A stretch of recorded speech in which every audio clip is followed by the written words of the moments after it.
Tonight, my guest, an amazing individual who's older than me by a month. So don't troll him too hard. Comedian, Renaissance man, philosopher. I don't know. We'll make up some more as we go along. Tonight's guest, Jeff Thomas, and that interview begins in. Let's do it in 3, 2, 1.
Welcome to Public Access Live, Series 2, Episode 2, where my guest, the amazing Jeff Thomas. Thank you. This is, let's see, philosopher, teacher.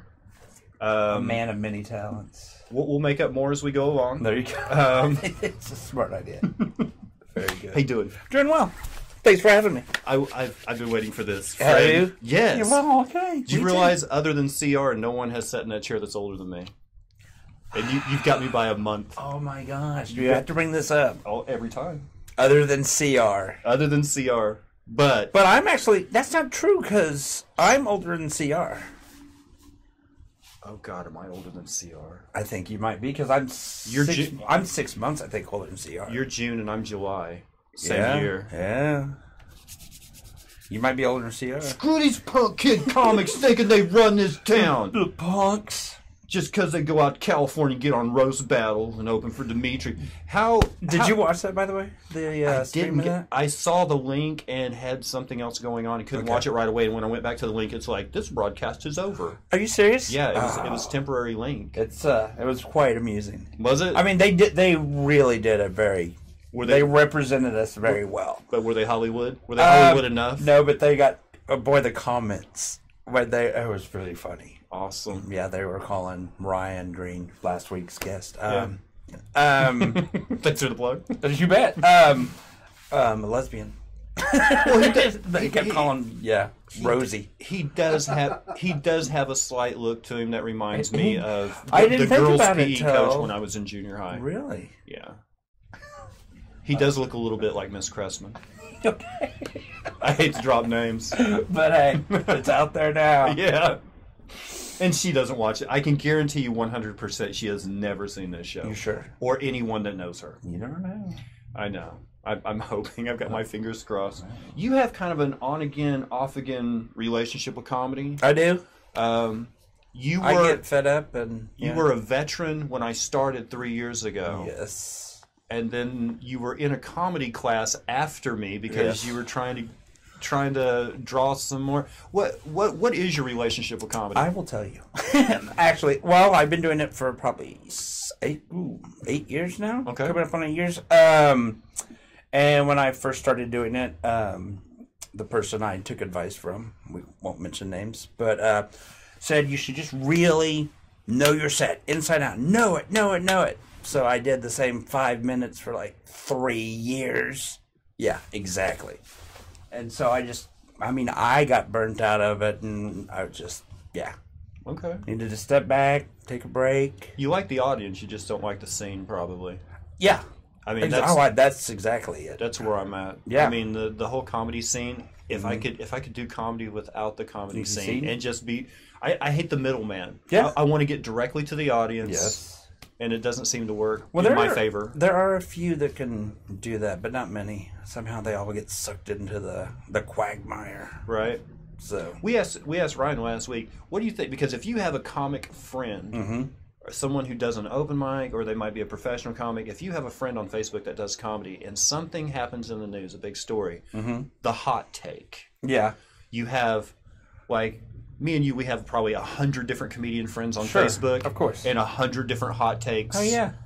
Yeah. With the Covington High School kids or Trump's wall or whatever. And probably 75 of them all have the same joke. Yeah, of course. But what's your take on the hot take? I mean, are you tired of it yet? I don't know. I mean, some of them are really fun. If they're quick with it and they're funny, then yeah. But then, like you said, did you ever it's the same thing over and over. You were on News Junkie with me a time or two, right? No. You know what? I never did. Every time I was going to go perform or whatever, be on News Junkie, there was like a snowstorm or an earthquake or something happened. But we had to cancel because we had 3 people in the audience. Or something like that. Because there was a beer festival outside that nobody thought to maybe tap into and get people inside the comedy club. Go figure. Yeah. Who would have thought? We had a guy on there named GK Palmer. I don't know if you know Yeah. Okay, sure. you know GK? Uh-huh. Best joke. I mean, everybody and their brother had a take after Trump got elected. Uh-huh. GK's was somewhere... There's an 8-year-old boy that this is the first time he's seen a white president. And that to me was like... That's awesome. Okay. No Cheeto joke. No Cheeto, no. Yeah, just went... That's awesome. But for That's the most hilarious. part, the hot takes are just... they get on my tits, I man. know. I can't handle it. Really? Yes. As soon as I see something happen in the news, I won't tune into Facebook that day. It's like, this is too much for a comedian to pass up. It's like, I can't do it. Yeah. I don't need to see it. I already know. I already know somebody's going to address this, and they're going to do it poorly. Oh, and they do. Yeah. Yes, they do. What's your writing style? Do you sit down at a desk? Do you just take from being out? Actually, my writing style more than anything else is normally as I'm drifting off to sleep. Okay. I'll think of something, and I have like a pad next to my bed, and I'll just Pad and pen guy. pad and pen, write it down. I do it. Next day, it's like that Seinfeld episode. Half the time, it's like, what? No, that is so not funny. I don't know what you were thinking last night, but that's not funny. So, yeah, I kind of do that, and I'll think of things, here or there in the car, and which, in the car I don't have my pad, and so I'll just grab my phone and. Obviously, being an educator, it's probably the. See, I have at work, let's just say, there's tons of times that I'm like, this is comedy gold, but I can't use it because it has to do directly with my job. Sure. So I know you're probably in a similar situation well, where you're all the like, this would be great, but I can't embarrass these kids. No, I know. Yeah. Right? Yeah. So where do you go? Like morons at bars? I mean, are you a people watcher? I'm very much so. Okay. People watcher. Yeah. But more than I am a people converser and interactor. Yeah, I'll watch, but... Do you like, when you do comedy, do you like talking to your audience? Is that the way you connect to No. them? Or I mean, I do like to talk to my audience, but there's a lot of... I don't know. It's kind of hard. Like I said, I got in the routine of just saying the same stupid thing over and over again. I'm there. So I am now trying to get to that Where it's more that of a- comfort. Yeah, where it's more like telling the story. I think that's where Ryan Green really shines, because he can just get up there and just talk with the audience. Ryan Like, Green he's really just- shines because we outside the comedy show, Yeah. before we all go in, Uh-huh. somebody will say one little funny thing and he'll turn it into a 10-minute set. Well, sure. Because See? he's brilliant. Because he's like I that. hate that brilliant I son of know, a- I know.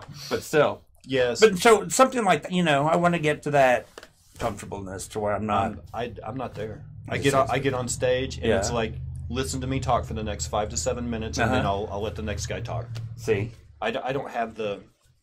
I try. I know. Me too. I try to ask people questions, and it never works out in my favor. No, it always. It's like, that's not the answer I practice at home in the mirror. Say this. No. Say this. I think, well, if you talk to the audience, you're pretty much just asking for. That's usually just asking for trouble right there. And I've had people, I've had hecklers, and I just keep going. I don't acknowledge them. I just keep going. I don't. What got you in? What do you mean? What got you started? Were you In comedy? Yeah, were you a smart ass? People were like, you're funny. You should be a comedian, or was it Actually, a conscious? It was always something I wanted to do forever as a little wee one. And actually, after I graduated from college, way back when, and I'm going to guess 1993 or 4. 5. I enjoyed college. I went a couple of extra years. They kicked me out. I enjoyed it. But afterwards, I went to New York for 3 months. Where'd you get to go? I went to the new school. Was Dangerfield's open? Was then? what? Was Dangerfield's open then? I don't know. It might Probably have not. been. But I don't know. He was still alive then. So. See, you never know. And I took a class at the new school, stand-up class. And the very first place I ever performed at was the Comedy Strip in New York City. Nice. That's my plug. And actually, what's funny is that same night, Sarah Silverman went up also just to do, they like to get on stage and just work out. So it was good to see you. I opened for Sarah Silverman. Forever. Forever. I'm gonna dine on that one. Just say, hey. Yeah. And what? You don't have a table for me? I open for Silverman. Please. Yes. Please. Get my table ready. So I did that, and then I was stupid. I had a girlfriend back here, and I came back to Oklahoma to be with my girlfriend, and then 4 months later we broke up. And it was just one of those things. And then you're like, is that place still open exactly. in New York? Hey. You guys remember me? I was funny 3 months ago. Can I come back? Remember? So no, and actually after that, I never went back on stage for 15 years. You went to the Ben School, right? Yeah. Okay. I didn't know. Yes, I did. I've seen some pictures inside because I went through the parlor. Yeah. So I saw pictures a few times I performed up there, and I'm like, wait, that's Ty Bradshaw. Wait, that's Scotty Chevy. Yeah, there's a lot of... Jeff. That's sure, you know, and it was just this group of people that I'd worked with that I had no idea were part of like one family. Yeah. That came out of that place. Oh yeah, because Evan. I mean, they're all there. Mm-hmm. I was shocked. Evan, yeah. Because when there's a separation between downtown and South Tulsa comics. Mm-hmm. Oh. Mm-hmm. Right? Yeah. I mean, some people walk both sides of the line. Yes. But for the most part, I started downtown. Uh-huh. So there's that whole thing at the parlor where it's like, our school's better than their school. You know, and then you hear the horror stories about the teacher there. Yeah, oh, yeah, sure. Oh, yeah, well, yeah. Well, trust me. You know what I mean? The horror stories were true. Yeah. But for the most part, it was like I didn't know that so many Joan. I think I saw Joan Wright in some of the pictures, but she had also went to Peter's class at the parlor. Exactly. And it was like, see, I did the same too. I took Roy's class first, and then I went and took Peter's class because it was Peter's last class. Oh, okay. Right before Ryan took over. So you were with TJ. Yes. That was an amazing graduation show. Let's just talk about this. Honestly, it was. TJ Clark. Oh my God. Right? I was breathless for 10 minutes. I mean, and he'd come in and say, I want to say that, and you're just like, oh my God. And Peter I don't know how Roy's class went because I never took him. Yeah. Peter's classes, because he was doing human being cartoons at the time, consisted of week 1 information. Uh-huh. First week is good writing is rewriting. Okay. Take something that's really personal, even if it's painful, and make a joke about it and come back next week. And then for the next 5 weeks, he's over there drawing cartoons and say, all right, who wants to get up tonight?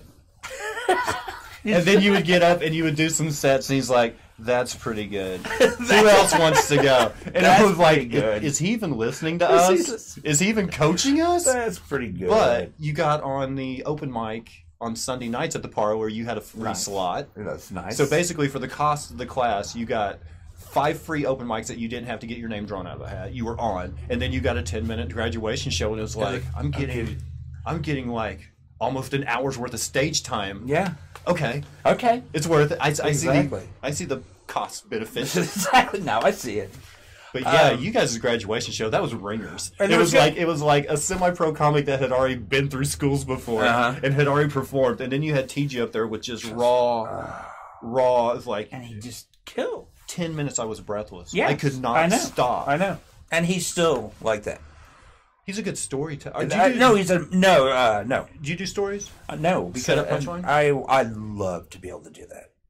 I would love. I mean, I think that's what makes TJ and Ryan really shine is they're just great storytellers, and they just pull you into their stories, and so. But do you enjoy what you do? Do you enjoy the whole setup punchline? Yeah. I'm going to jump over here and I enjoy. misdirection. I don't know if the audience enjoys it, but I enjoy. I love misdirection. It cracks me up. I know. I do. The story I love the journey. Yes. But for the most part, I want a zinger, Yeah. and then I want to be caught off guard, and then another zinger. Yeah. Yeah. That's the goal. Is it? Yes, it is for me at least. I try to do that. Not always, but I try. Already got questions. Mr. Thomas. I don't know. Mr. Thomas. Hold on. I have my That sounds like it might be I have my old man moment right now. Let me get my readers on. Mr. Thomas, was Yes. there a moment that made you laugh harder than you thought possible? Thank you so much. a moment that made me laugh harder than I thought possible. It's a good question. No, it is. I'm trying to think. I mean, I'm sure there's plenty of times that I've.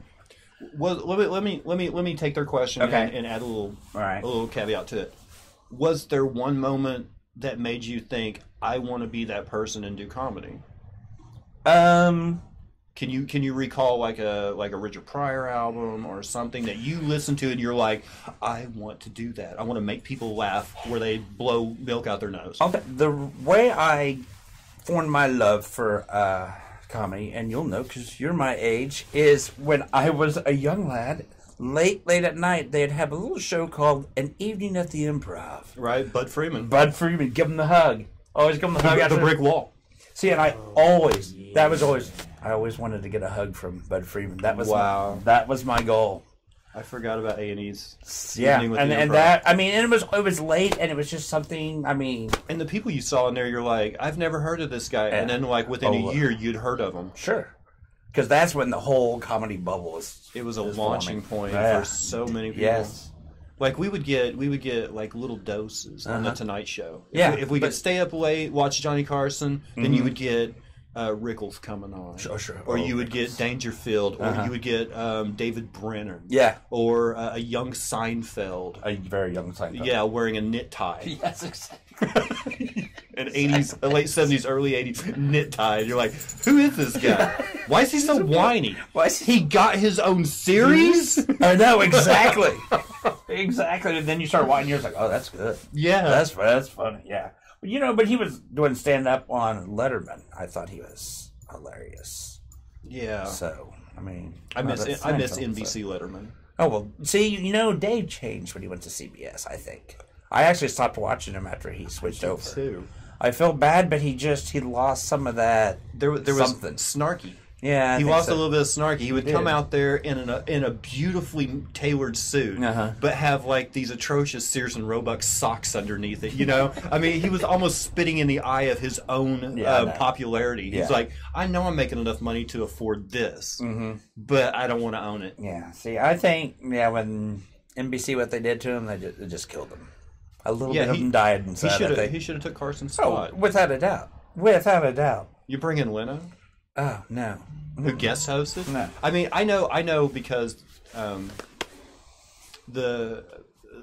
a country music legend that just passed away a few months ago was also a guest host, and he used to tell me stories about Carson. Mm-hmm. It was Roy Clark. Yeah. Because he was a guest host, Rivers, Yes. Leno, and I think there was one other person that when Johnny would go on vacation would come in and fill in. Yeah. And he would just tell these stories, and I'm like, Letterman would have been, he should have been. Yeah. Same thing with Conan.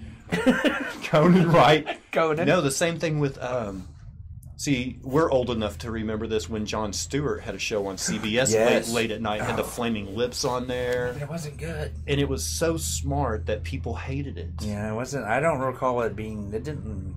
But then instead of giving him the Late Show, they bring Kilborn over from Comedy Central and give Jon Stewart Kilborn's show on cable.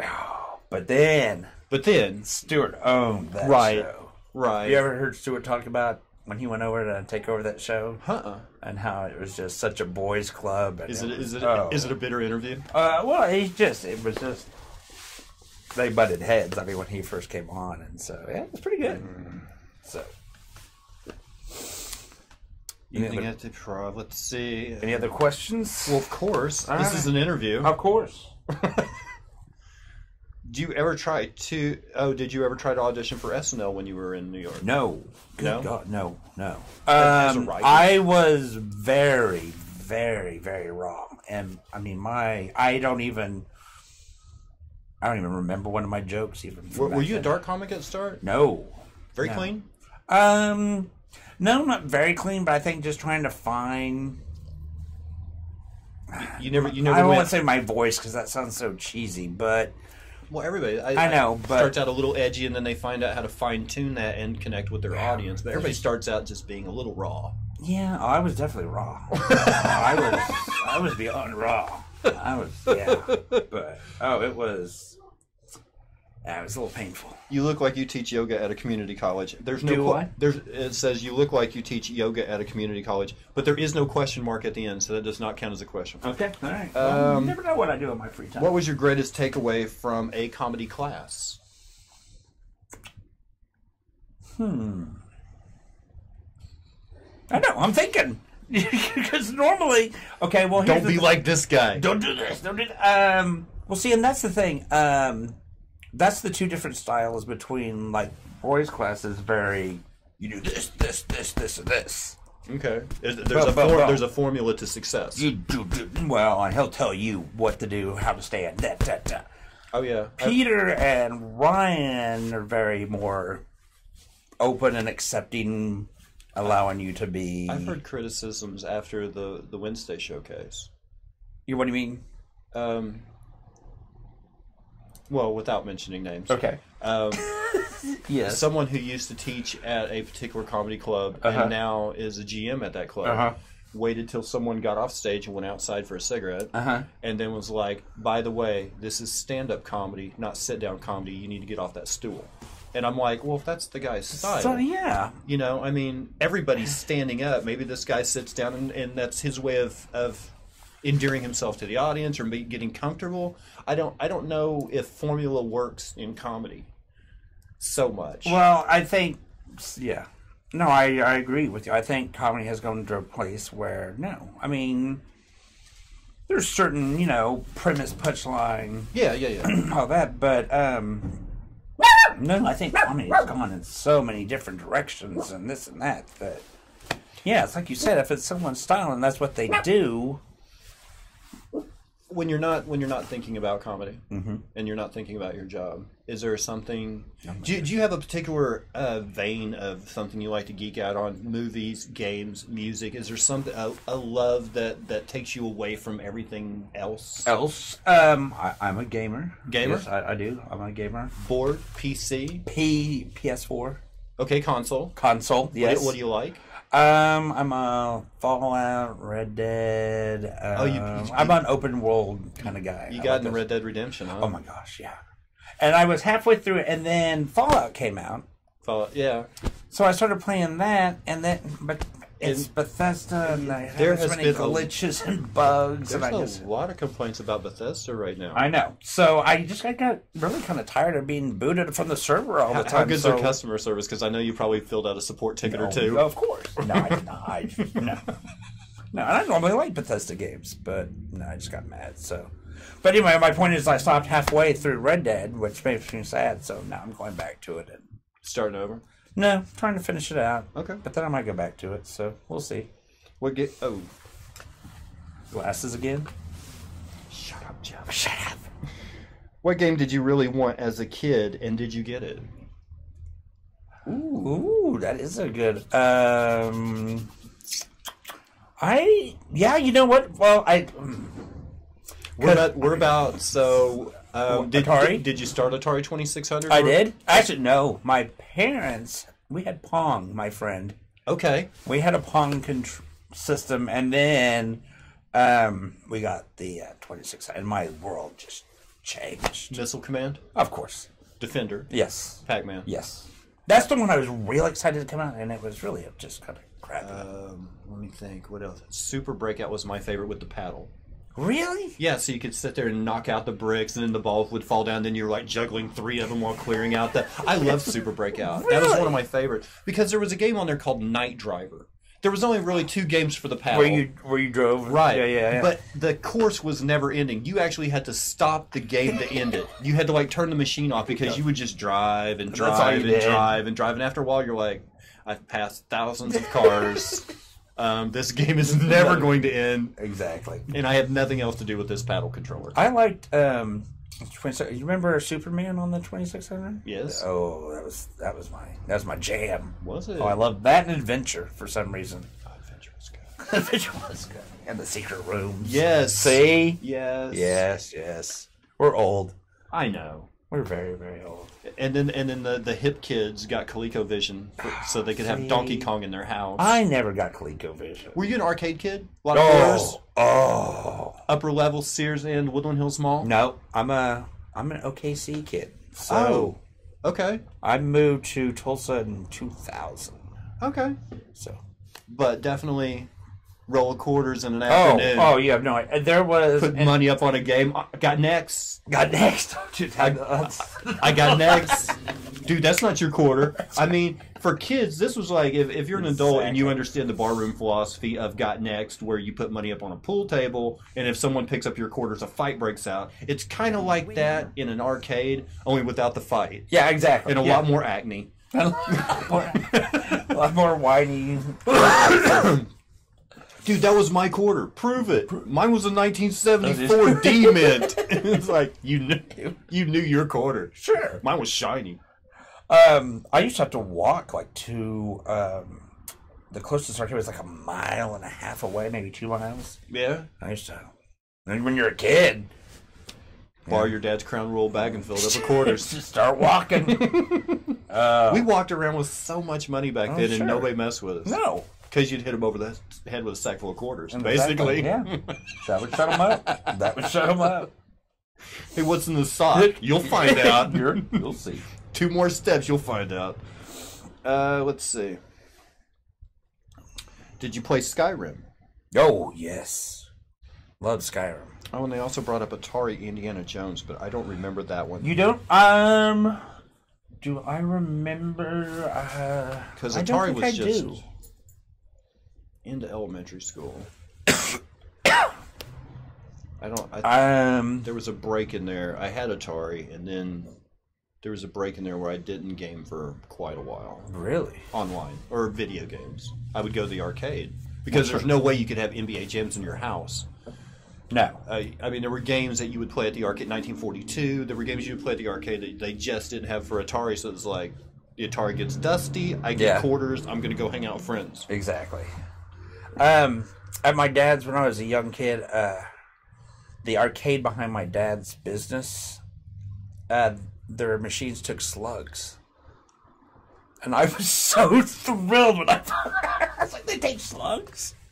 So you were basically doing conduit punch-outs? Oh, yes. I was so happy. Going to every electrical company in town. You guys got any of those punch-outs from the junction box? Yeah, that'd be great. I need 70 of them. Yeah. Oh, man. Good times. Where did you get those quarters? Yeah, where did we get our money? I mowed. Oh, I mowed sofa lawn. cushions. Worked for my dad. I'd scrounge for change here or there. Yeah. Because nobody ever gave us quarters. No. Here, you guys go to the arcade, have fun. Ooh, that's not true. Really? My grandfather gave me like $5 to go there. I think he just wanted to get rid of me. Right. So he's just like, here you go. Go to the arcade. Yeah, we don't have any ways of getting rid of our kids anymore, do we? No, because all the entertainment's at home now. You can't send them away. Well, you could. I guess you can. You can. Might be looked down on, but still. Of course. Well, but hey. What we have a consistent theme through all of these programs. Yes. And it's known, quite frankly, as food porn. Oh, okay. Are you a foodie? I do enjoy. I like a meal. Yes. Do you like cooking? Do you like other people cooking for you? No. I enjoy cooking, but I'm a single male, and so cooking for one is not always easy to do. Right. Because usually you have to make like a big... Here's how I try to explain it to people. If I wanted tacos, I go to the grocery store. I've got to buy shells. I've got to buy meat. Right. I've got to buy lettuce. I've got to buy cheese. Right. Right? Yeah. Or I can go spend 89 cents and get a taco. So, yeah. It's not a good philosophy. I'm just saying that's, yeah. Are you adventurous? You India Palace? know what? I do not like Indian food. No korma? No. No tikka masala? No. No vindaloo? No. Okay. Well, That's pretty much like the only thing I What's a want. Jeff Thomas spice scale? Where does it end? Like jalapenos, habaneros? No, habaneros. That's where you go. Kind of, because I like the flavor. That's of the habaneros. ceiling. Probably. I'll try. So when you want spicy, it's Mexican. Yeah, usually. Okay. Usually, I like Thai food. We were having this conversation last night about if you want pizza in the Tulsa area, Yeah. you can have a debate. Angelini's, Hideaway, you can debate it. Sure. If you want Mexican food, that's debatable. Uh-huh. If you want just about anything, you can debate, with the exception of one. Which is? Seafood. If you want seafood in Tulsa, Yeah. it's White River Fish Market Yeah, or exactly. nothing. Yes, agreed. And That's exactly what I was about to say. I thought you were going to say Bodine's, and I was like, no. It's been there forever. I know nobody who goes there. Really? Zero. I went one time on a date. Was it where the old place when it was on the north they side of 51st? They'd already moved it. Next to the old Mario's Pizza? Yeah. Before they moved everything over the South Side Street? Yeah. Okay. So. See, we were in there at the North Tulsa location yesterday, and I'm adding it up, and I'm thinking if this place has an occupancy of 120, and they probably turn over 3 times a day for lunch. At least, yeah. Yeah. So that's 360 seats. Yeah. Times $20 a plate. It's like $7,200 during lunch service. I worked at Full Moon. On a good day, our lunch service was like $800 to $1,200. These people are $7,200 every day, line out the door, and their real estate. They're not paying Cherry Street prices. No, they're not paying. No. They're not paying Brookside prices. They're in North Tulsa, and people come to them. Yeah. I'm like, if you wanted to open a seafood restaurant in this town, dumb. You cannot compete with these people. They are printing their own money almost. They opened one in Broken Arrow. Yes. I want to check that one out. So yeah, to service all the South and East Tulsa. Exactly. Get them all. You like the seafood? I like crustaceans. I don't like fish per se. So you like fish, shrimp, lobster, crab? Shrimp's kind of. When I was a kid, I could eat shrimp by the buckets, and now I'm just like, eh. Where do you stand on? This is an Oklahoma thing. Where do you stand on barbecue? Ooh, I never crave it. Really? I never crave it. Let me tell you a funny story, my friend. Not really, but my very first job was a dishwasher in a barbecue restaurant. And so when you're like, and the big hose thing you spray on there. After you've shot barbecue sauce up your nose like 5 or 6 times in a night, no more barbecue? No. Maybe once every 2 years I'll get a craving for barbecue. I never crave barbecue. It's the most un-Oklahoma thing you can say, but I never crave barbecue. Oh, I could say I do not like okra or tea. So that's a very un-Oklahoma thing to say. That's a very un-Southern thing to say. It is a very un-Southern thing. You're trying to separate yourself from the lower 12 right now. Exactly. Let's see. So what did you love to eat in Oklahoma City? Oklahoma City really didn't have anything. After I moved up to Tulsa. Tulsa is so much better than Oklahoma City, in my opinion, personally. Because in Oklahoma City, it's so spread out. It is. I mean, from one side, you can get anywhere in Tulsa in 20 minutes. Yes. But from one side of town in Oklahoma City, it's a 45-minute drive. No, and the streets are just crazy and everywhere. North, south, east, west. You go to Oklahoma City, it's northwest, southeast, northeast, southwest. Yeah. Yeah, that doesn't get confusing at all. No. Yeah. Oh, my God. But they do have liquor stores there the size of supermarkets. So. That is true. Me and Jackson went down there to do a show for Michael C. Hall at a place called Giggles one Friday night. And we walk in there and they're like, okay, and we'd already I think they paid us $40 to come to Tulsa to drive down there and do whatever. I think we did 10 or 15 minutes. And then before the show started, I knew I was getting paid $40, but before the show got started, the bartender's over there, and she's like, "What would you like?" And I'm like, "I would like a double scotch on ice." And she goes, "Do you want that in with a shaved ball of ice or cubes?" And I'm like, "I don't care. Just ice it down. Yeah. I don't want an art piece. I'm going to drink it." And she goes, "Okay." And she brings me the check in a leather, like you would at a restaurant. And I'm like, "What is this?" And I open it up, it's like $38 for that drink. So I call up Michael C. Hall, and I'm like, "Where's the closest liquor store? Because I'm not buying from the bar here again." Oh, I've already busted my profit margin. Holy wide open, right? So he's like, "There's a place right around the corner." And I told Jackson, I was like, "Get in the car, we're going." I was like, "We'll be back before the show starts. It's fine." And we were opening for a comedy magician anyway. Oh, well, there you go. That was good. Yeah. A little amazing Jonathan, but not so amazing. And he was a really good magician. He was. Okay. But if you're going to be a comedy magician, be funny. To be funny, that helps. You got to be funny. Yeah. So we go to this place. I don't remember the name of it. It was right where the state capitol is, and then you go under an underpass, and then there's a McDonald's there, and right across the street there's a liquor store. Okay. So we were like Northwest 23rd, I think. You are. Okay. I know exactly where you were. Yeah. So we're on this corner, and this place looks like it used to be an old supermarket. And we go in there, and it has 7 checkout lines. Yes. And 3 express checkout lines just for the pints and half pints. I'm like, what? This is the best place ever. 7 checkout lines at a liquor store, and then an express checkout if you just want a little bottle of something over here on the side. I'm like, I can't remember what the name of that place, but I know exactly what you're talking about. Yeah. But other than that, I'm trying to think what I like about Oklahoma City. I'll tell you what I like. I like I enjoyed their baseball stadium. Oh, at Bricktown? No, the Bricktown Ballpark. Yeah. Amazing. I love that area. Was kind of nice. They had the botanical gardens. You had where the Thunder play. You had where the hockey team plays, like right across the street from each other. Yep. And then you had, I believe, east of there is the ballpark. And and also I think the canals are somewhere. Yeah, the canals are right over there, and then they've got it all Oviplex and all that. They've got it all kind of right there. But then once you kind of leave that area, there's nothing. It's kind of. I know. I live there. I know. You're not telling me anything I don't know. The town could be so. It has so many amenities, but they're just all over the place. Well, I agree. You need to be mayor of OKC. You think so? Yeah. Okay. Well.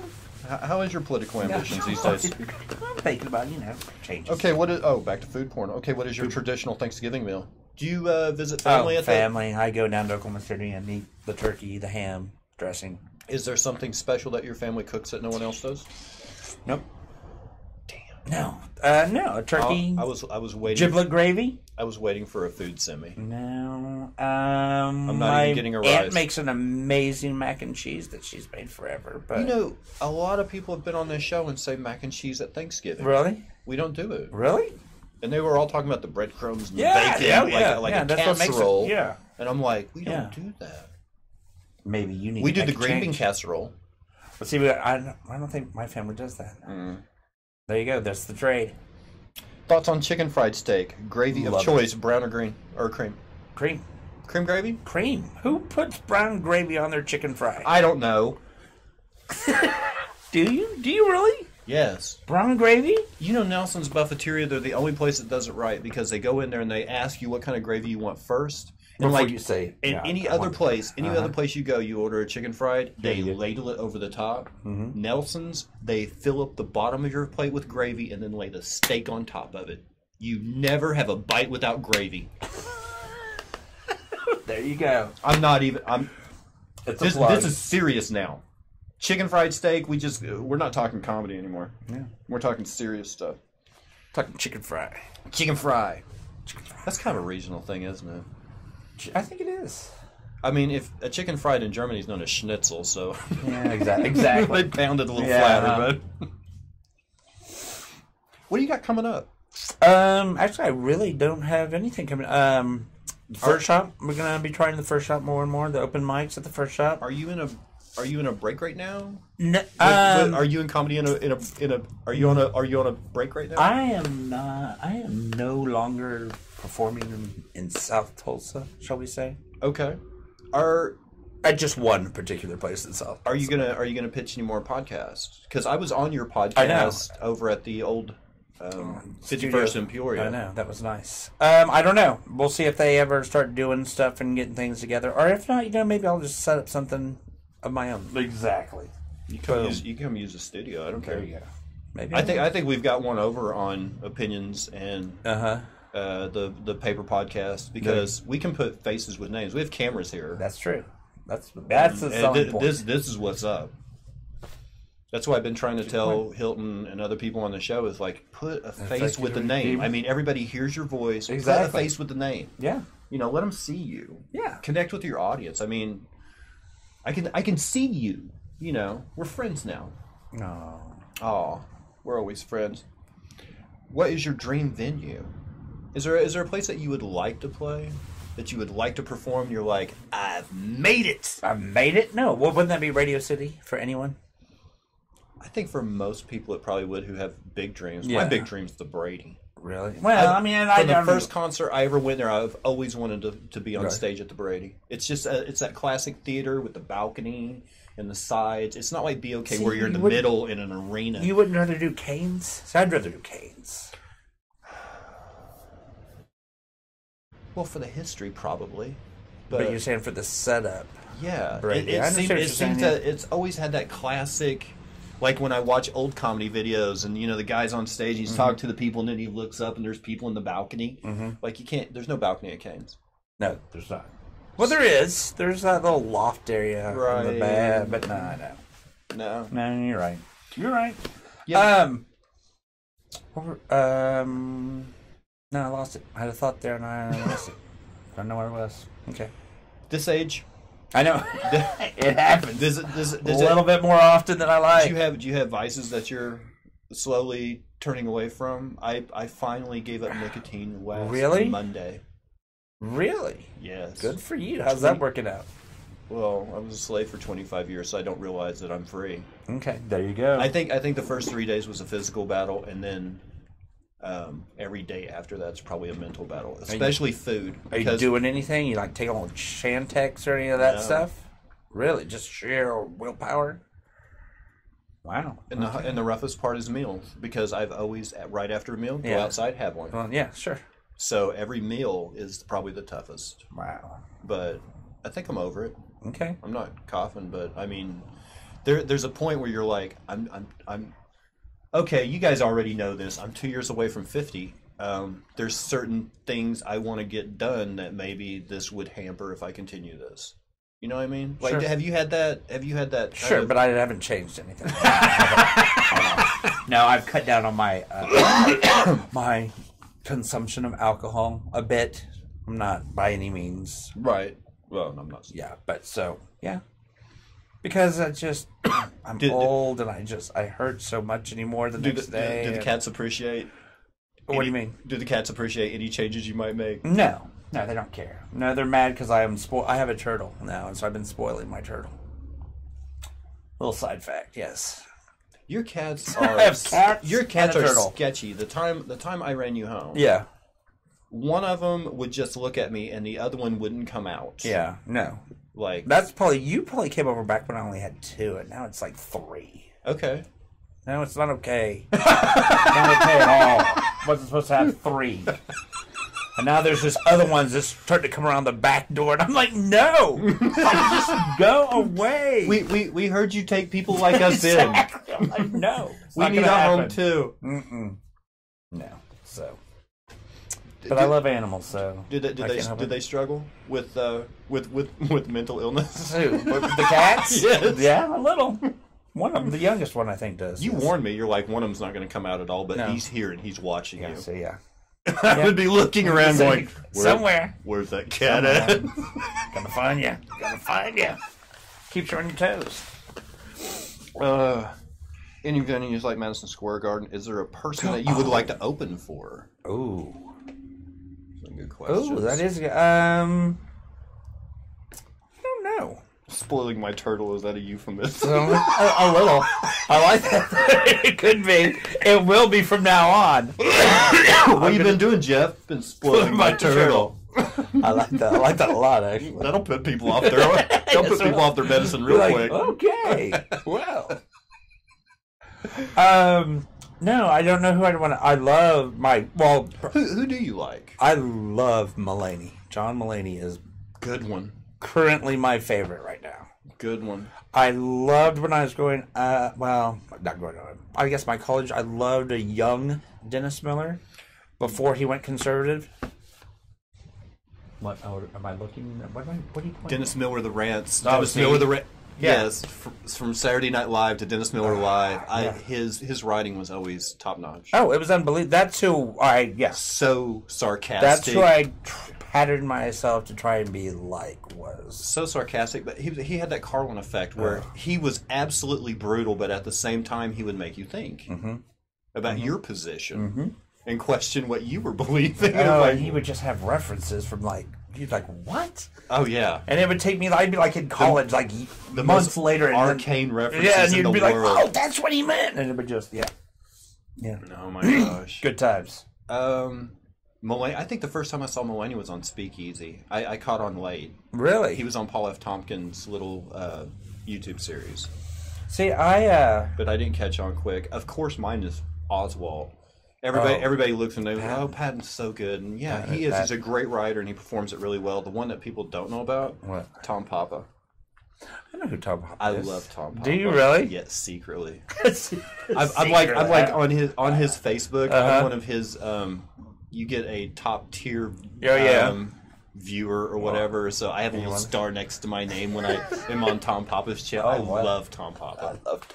I do. I can't think of anyone else contemporary because all my favorites are dead. I mean, Mitch Hedberg, Bill Hicks. I mean, these guys cashed out a little too soon. Way too Patton's soon. still alive, and Tom Papa's still. But Richard Jeni, I loved Richard Jeni. So much song and dance. I know. I mean, he was an entertainer. He was. I know the good ones go early, and we're still here. That's how I knew I wasn't worth a crap. It's because I was still alive at the end of 2017. All the good ones died 2017. They did. If you're still alive today, you're nothing. Yeah, you didn't make it. You didn't make it. You're still here. If you were anything, you'd be dead 2 years ago. Exactly. Al Jolson. Wait, what? Al Jolson. You want to open for Al Jolson? Maybe. You never know. Who? See, this is us right now. Oh, look good. Okay. With a little bit of delay, of course. Okay. But as you can see out the window, we have downtown Tulsa in the background. Yeah. It's nice. It is, isn't it? It is. It's very good. It's nice to see the hustle and bustle. The lively downtown Tulsa. Yes. Who do you think is a rising comedian who's going to be who's going to be big in the next year? Do you pay attention to the up and comers? I mean, I know locally who I'd put my money on, but as far as who's coming out of Hollywood, New York, I don't know. I don't know, to be quite honest, because there literally is so many of them right now that are just. I mean, Netflix has a new comedy special every other day? It seems like coming out. So. Yeah, I'm thinking about pitching to them. See, you might as well. I've got 25 good minutes. Let's do this. Let's do it. Boom. Give me some Netflix money. Hey. They've got it. Actually, they don't. They're raising their fees. They need more money. Yeah, they jacked up their prices. See, we went off the cable in 2012. Did you? You cut the cord? Yeah. Completely? The only thing Cox supplies me is internet. Everything else is Netflix or Amazon Prime Video. Yeah, you don't really. The other day we were watching a football game, Uh-huh. like the playoffs were last week. Yeah. And we were watching a game, and my wife and kids were losing their minds because every 5 minutes there's a commercial, and they're like, "We don't. What is this? What is this?" It was like, I know you guys are spoiled watching full movies without commercial. Used to, because I was excited. It was NBC was doing one of the games. And a commercial comes on and is like, "This Sunday, Minion take over NBC." And I was like, "Minion's coming on!" And my kids are like, "Oh, we've already seen that movie." It's like, I know, but oh yeah, it's the same as what you've seen, only with commercials in it. Exactly. Because we would wait as kids. Oh yeah. For movies to make it to television and endure the commercials, but my kids have never had to do that. Now see, I know. The struggle. The struggle. No, they'll never know. Struggle. They'll never know the struggle we had. No, with the 4 basic channels and. Do you remember the cable box? Oh sure. With 12 channels, it was just one row and it had 12 buttons on it. And then later, It had a switch on the side, so you'd have 12 buttons times 3. Click, click. I did not remember that. I just remember the dial one.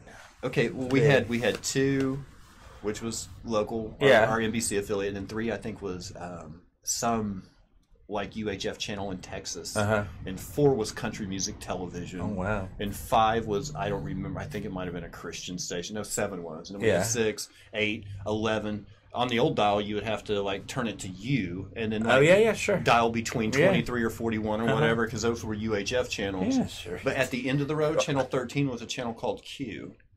It was the first premium movie service, and later we had Q. It got moved to channel 14 and became HBO. Yes, it was the predecessor to HBO. Yes, I heard that. I remember that. Wow, that's a flashback. Thanks. And our remote control had a cord that was 40 feet long because you had the. I don't remember the. I was always the remote control. I always had to go turn the channel. It was a brown box that had this long lead on it. My kids don't even know what it's like with the curly phone cord and walking into another room to make a phone call from the kitchen. Because the phone was in the kitchen. It did not move. No. But it had that long cord. Yeah, you'd stretch it to any room in the house. Sure. Yeah. And always get tangled up. They have no idea. No. Spoiled bitches. Exactly. I don't mean mine particularly. Just in general. Just in general. Just most. Ever seen the movie Fritz the Cat? I have not seen it, but I do own it at home. If that tells you anything. Do you have a lot of stuff I have a vast library of videos that you haven't got around to? Yes. I mean, You're that guy. I am that guy. I'll think of something. I was like, I should. We're those people. We go to vintage stock and it's on sale. See, and grab it and then don't ever watch it. Yeah, but we have it. Yeah. If people ask, see, I know. Yes, we do. We're sophisticated like that. Exactly. Have you seen it? Not a minute of it. Not 1 second. Haven't even seen the previews. No. But so I have not watched it. Maybe I need to. Favorite movie genre? Well, comedy, obviously. I love comedies. The old disrespectful kind, like Blazing Saddles, The Jerk. Sure. The things that they wouldn't dare show on television nowadays. Exactly. No. Yes. By far. Yes. Yeah. Because when Steve Martin came along, he just was silly and just. That was the first comedy album I ever listened to. What was it? Steve Martin. Okay. Was it the Let's Get Small album or one of those? One of the two. But good for you. I know. So yeah, that's a new one for this show. Is it? CR blew our minds. With what? I asked him who he liked as a comedian growing up, and he said Flip Wilson. And I was like, you are the first Flip Wilson reference. Wow. You might be the first Steve Martin. Every one of the Tulsa comedy, the youngsters that come on here are Carlin, and then they go into. I mean, that's their idea of ancient comedy. Yeah. None of them go back as far as Red Fox or Lenny Bruce or nobody. Lenny Bruce. Nobody knows their comedy history. They just exactly. They take what they have seen on video clips, and I'm like, there were things before Carlin. Mm-hmm. But I mean, that's as far back as they go. And then CR came on. He was like Flip Wilson. I was like, Flip Wilson show. Yes, I remember that. Flip Wilson. I remember Mother Jugs and Speed. Oh, yes. Oh, my God. Now I do, too. What movie do you think should be remade today? See, here's my thing. I think they're remaking too many. It's almost like they don't even have an original idea anymore because they're just remaking stuff. I think the last original movie I saw was Event Horizon. And it was something that I couldn't relate it to any other movie I'd seen going, oh, well, this plot reminds me of this movie, or this plot reminds me of this movie. And it was the first. It was like a weird, like a ship is demon possessed and kills all of its crew. And it was like, I don't care for the movie. Yeah. But at least it was something. But kudos for coming up with something original for once. You know what I mean? Yeah. Completely. But is there a movie that you would like to see, say, updated, just kind of like you?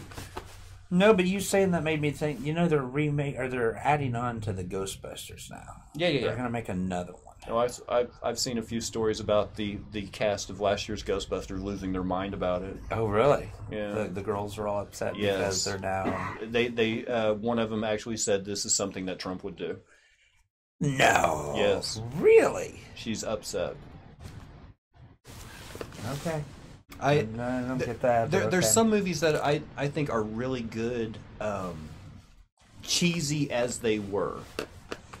Like if they ever remake Flash Gordon, I'm gonna strangle someone because that movie was great with the cheesy effects. Exactly, because it's the best B movie of all times. Yes. Yeah, and so there's no way. And see, and that's why I don't. I don't like the remakes because I don't really think you can ever... Running Man, or they remade it. No, they didn't remake. No. Total Recall. Total Recall. Okay, they remade Total Recall, and I was like, I kind of missed the cheesiness. Yeah. See. Is Mr. Thomas really a teacher? Yes. Yes, Mr. Thomas really is a teacher. Lenny Bruce was brutal. Are there any blank in the audience? Well, you can fill in that blank with a lot of stuff. Yes, Rickles used to do that joke too. Well, nobody's asking anything particular right now. All right. I don't know where they were going with, is Mr. Thomas really a teacher? Well, but I am, unfortunately. Teachers make you do it over and over again until you get it right. That's right. Single.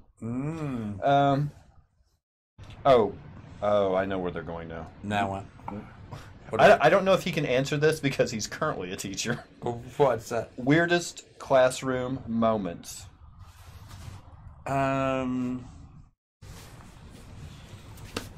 The weirdest? What's the statute of limitations on some Yeah, of these? exactly. No kidding. I've had a lot of weird moments. Let me just say this: Mr. Thomas teaches special ed students, so it would be inappropriate to laugh at some of this unless it was exactly. But I'll tell you about when I was a high school English teacher. I once had one of my students come up to me and say, "Mr. Thomas, are English authors English?"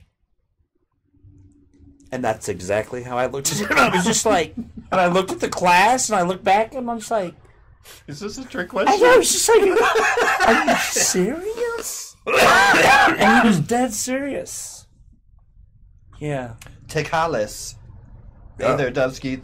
Thought I'd pop in to say hello. Thank you so much, Tekalis. Tekalis is I'm sorry, I got to pronounce this right. Yes. Tekalis. Tekalis. It's actually his screen name. Okay. It's a German word meaning someone who speaks their mind. Oh. He's actually a plumber, originally from Poland, and he lives in Bern, Switzerland now. Oh wow! And we do. Yay! I got it right. He does. He streams the same game I stream. Oh, nice. And he's a very, very nice fellow. Let's see the connections you make. I know, right? It is. It's that SKI at the end of the name. And that's what does it. My viewership is 55% in the UK. Really? Because of the ski? 45% is split up between the United States because my hometown really supports me. That's nice. The US, Australia, New Zealand, and then Poland, Finland, and Russia. And really? I swear the only reason the Polish, the Finns, and the Russians watch this is because it has SKI. Who's this? Yeah. All right. He speaks good English, he does, for a ski. For a ski. Let's see. Please forgive me. I thought you taught something like 8th grade science. No. No, that would require math. And math is not something Mr. Thomas... Actually, I do teach math now, but it's elementary math, and that's about my level. Really? That's kind of where I... Is this what you intended? What, to be a teacher? Yeah, I mean, your elementary education or secondary education. What was your major in college? English. English? Yes. You're an English major. I'm an English major. Exactly. Now we know why we're friends. Yes. Why, were you an English major? No. Well, okay. I just have an affinity for them. Really? You hang out with a lot of them? Okay. My favorite comedians. Mm-hmm. Patton Oswalt. Yeah. English major, William and Mary. No. Ryan Green. English major. Yes. You, English major. John Cleese, Cambridge, English major. Peter, who was the Chris? Who used to work with Dudley Moore? Peter Cook. Dudley Moore and Cook. Uh-huh. Okay, English major, Cambridge. Yeah. John Mulaney, English major. Is he? Yeah. David Mitchell, English major, Cambridge. Really? From Mitchell and Webb, Peep Show, Mitchell and Webb Look, the Mitchell and Webb Sound, Would I Lie to You?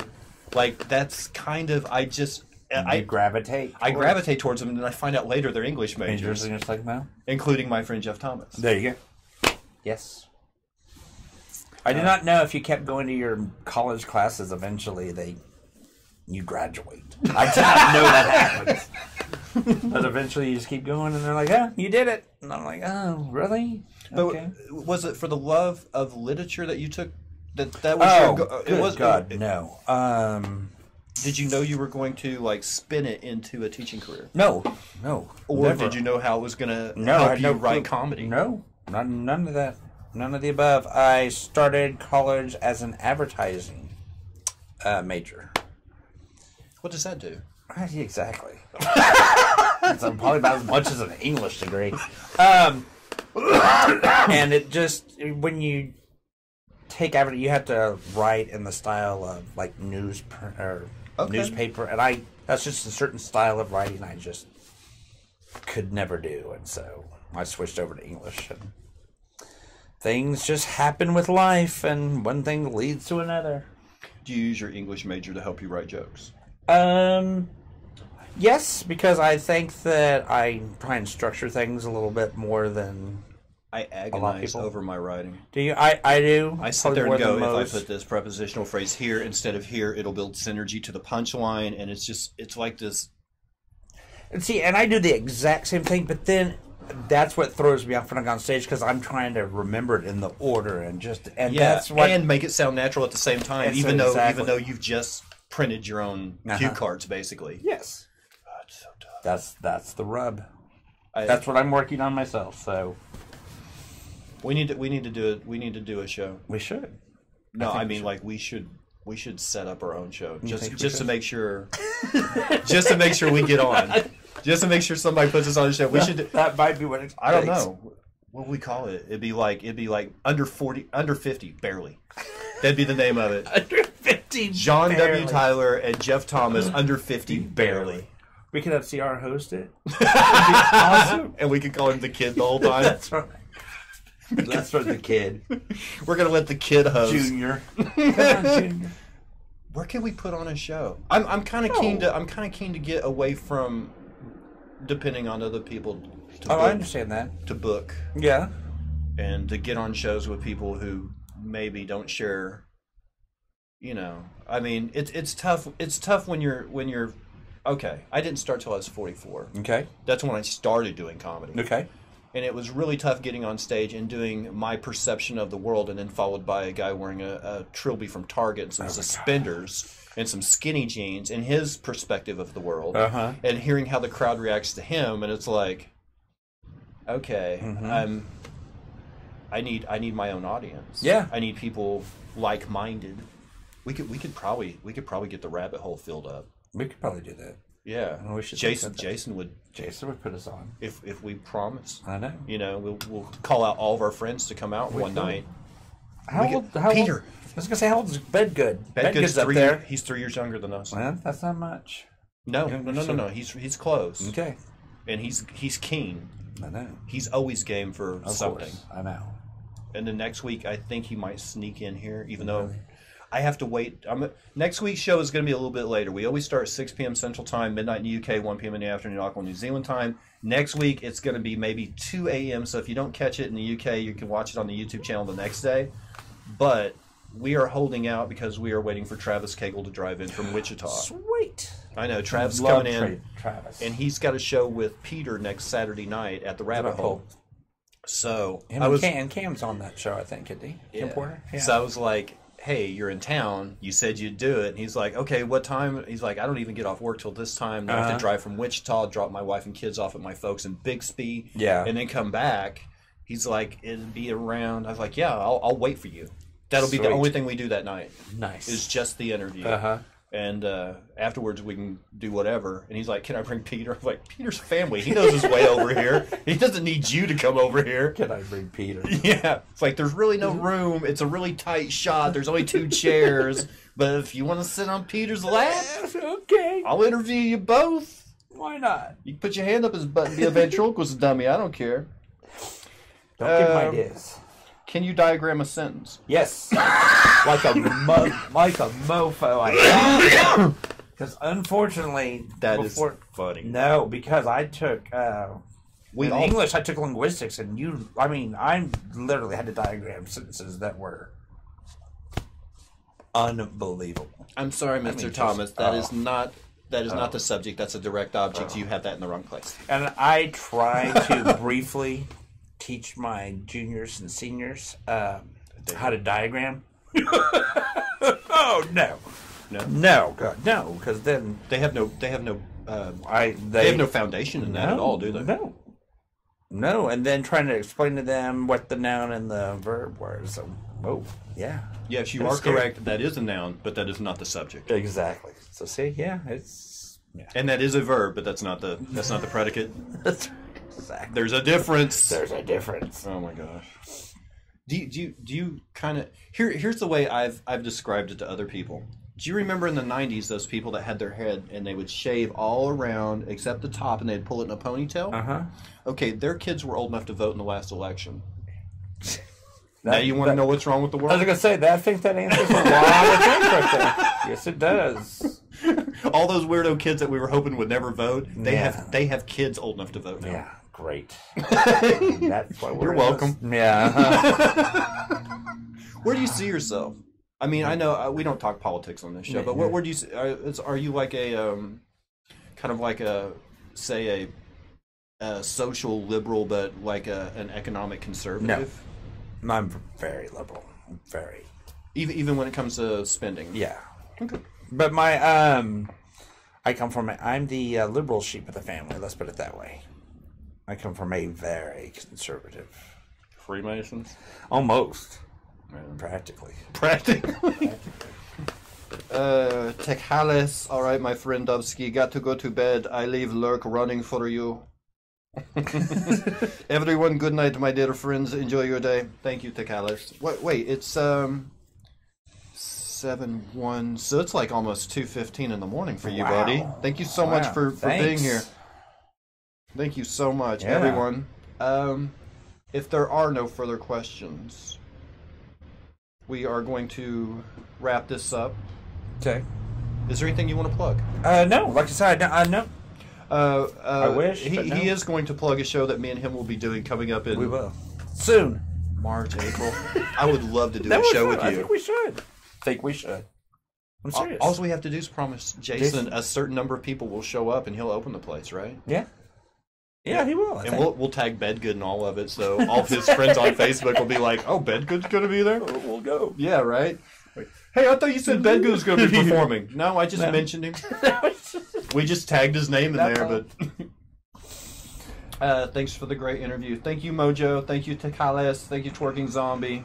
I see there's more than just that, but thank you guys so much. Ladies and gentlemen, Jeff Thomas. Thank you, guys. When we come back, the demo for what we've been waiting 16 months for, we will be playing Anthem. So hang around for that. We'll be back in a few minutes.